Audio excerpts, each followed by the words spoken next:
Chers amis, bonjour. Je suis très heureux de vous retrouver aujourd'hui alors que nous méditons dans l'évangile de Saint Luc, la suite du chapitre 17. En ce temps-là, comme les pharisiens demandaient à Jésus quand viendrait le règne de Dieu, il prit la parole et dit : « La venue du règne de Dieu n'est pas observable. On ne dira pas : voilà, il est ici, ou bien il est là. En effet, voici que le règne de Dieu est au milieu de vous. » Puis il dit aux disciples : des jours viendront où vous désirerez voir un seul des jours du Fils de l'homme, et vous ne le verrez pas. On vous dira : voilà, il est là-bas. Ou bien, voici, il est ici. N'y allez pas, n'y courez pas. En effet, comme l'éclair qui jaillit illumine l'horizon d'un bout à l'autre, ainsi le Fils de l'homme quand son jour sera là. Mais auparavant, il faut qu'il souffre beaucoup et qu'il soit rejeté par cette génération. Acclamons la parole de Dieu. Ce passage de l'Évangile aborde une question qui tient en 3 petits mots. Où est Dieu ? Les pharisiens s'inquiètent de connaître les signes qui avertiront de l'arrivée du Messie venu délivrer Israël.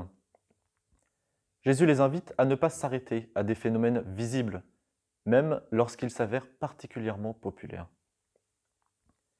À nous, qui aurions peut-être bien aimé vivre à l'époque du Christ, ou qui attendons qu'il revienne dans sa gloire, Jésus nous met aussi en garde contre les mirages qui pourraient se substituer à la présence de Dieu dans nos vies. Il est tentant de voir, ici et là, des remèdes aux désirs qui traversent notre existence.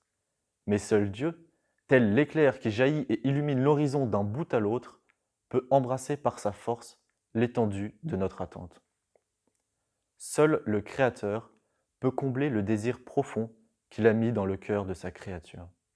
Mais où est-il concrètement, ce Dieu ? La question reste en suspens alors même que Jésus assure qu'il demeure au milieu de nous. Où est Dieu ?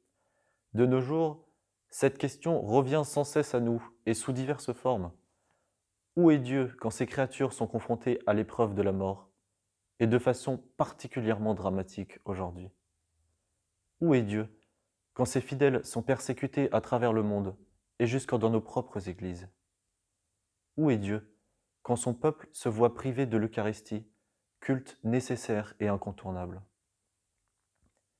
Et à l'échelle de nos pauvres vies, Dieu est-il vraiment présent quand ma prière semble se perdre dans le silence et la solitude ? Dieu est-il vraiment présent quand la lassitude de suivre ou justement de ne pas réussir à suivre des cours à distance en visio devient pour moi un quotidien tristement répétitif ? Je n'ai tout simplement pas de réponse à toutes ces questions. Mais j'ai comme l'impression que Jésus, dans sa réponse aux pharisiens, nous donne une piste pour notre réflexion.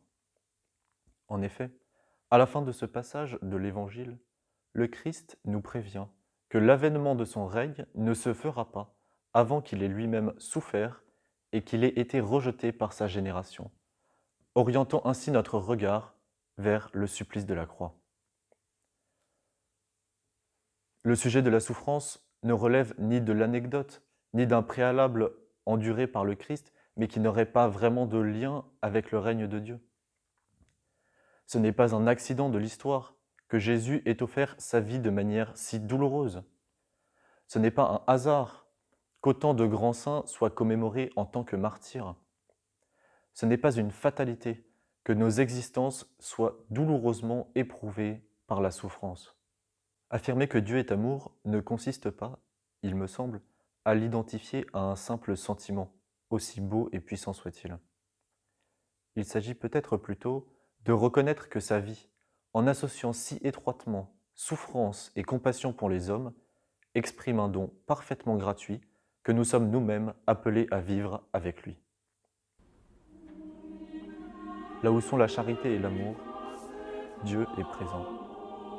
Qu'avec les bienheureux, nous voyons votre glorieux visage, ô Christ Dieu, joie immense et divine, pendant la durée infinie des siècles. Ainsi soit-il.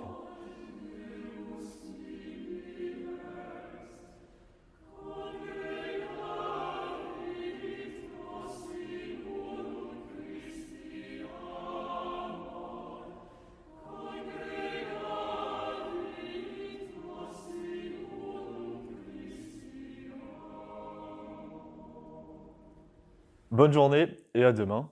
Vous retrouverez Constance.